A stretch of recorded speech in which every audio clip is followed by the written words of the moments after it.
The Packers made a late push in the fourth quarter, but overall, the Minnesota Vikings really controlled this game from start to finish, able to get a 27-25 victory here at US Bank Stadium. I'm Dominique Yates. I'm joined by Pete Dougherty. Pete, when I look at this game, I think it kind of comes down to the Packers are a good team, but they're not a great team. And when you kind of stack them up against the healthy Detroit Lions, the Vikings, the Eagles, I think they're just kind of maybe one step below. Just do you agree? And just, what are kind of your takeaway? Yeah, impossible to argue with that. I mean, they're 0-5 against the three teams ahead of them in the standings. So there's obviously a gap there. And they came back against both Detroit and Minnesota and, kind of had a chance there at the end. But it was definitely too little, too late.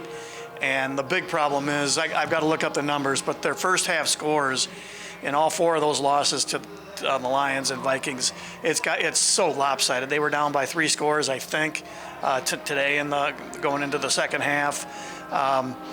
So they're losing these games in the first half.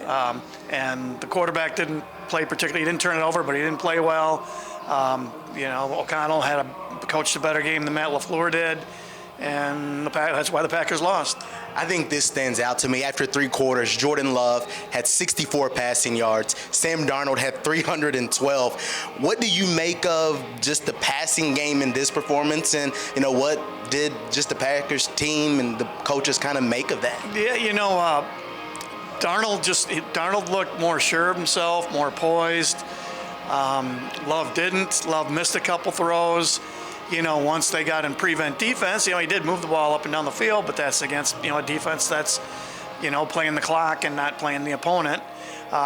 So I don't know. We'll see. Love he's cut back on the interceptions. They're down to almost nothing. So he's got that part, but now the playmaking's not there. You just don't remember him making any plays until things got out of hand today. So, is this something, he's second-year starter. Darnold, has played a lot more games, even though he's had his issues early in his career. But there's, it's not like this is October, and you say, well, in December, a couple months later, things could be a lot different. They don't have a lot of time to turn this around against the good teams.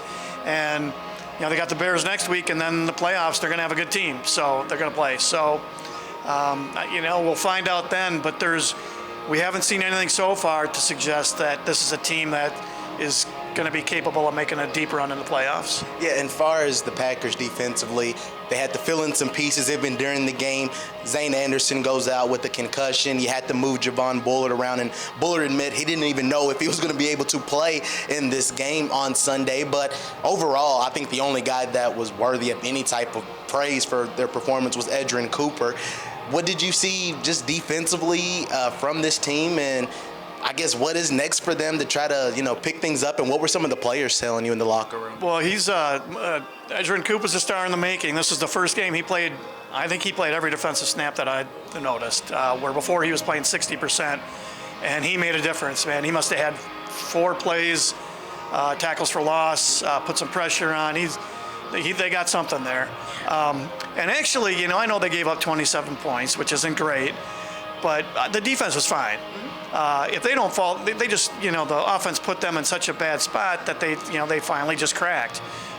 So I lay this one, this is just the responsibility of the quarterback and the coach. They're the ones who have the most profound influence on the game, and both guys, the quarterback got outplayed, and O'Connell outcoached them, and that last possession, if they get a stop, they get the ball back, but you just knew that they're probably not going to get this stop. You got a team with a really good play caller, a veteran quarterback who's playing really solid football, and they got Justin Jefferson, who's impossible to cover, and Addison's, who's a really good receiver, and Hawkinson, who's a good tight end. It's just the chances of them getting a stop with the Vikings having all those things going for it were not good, and they just kept running those boots because they're taking advantage of the defense, saying we got to stop them at the line, and so you just kind of felt like they're going to get the first down here, and that'll be that, and they did. And that's the name of the game. The Packers still searching for that signature win, losing 27-25 to the Minnesota Vikings. One more regular season game against rival Chicago. For Pete Dougherty, I'm Dominique Yates.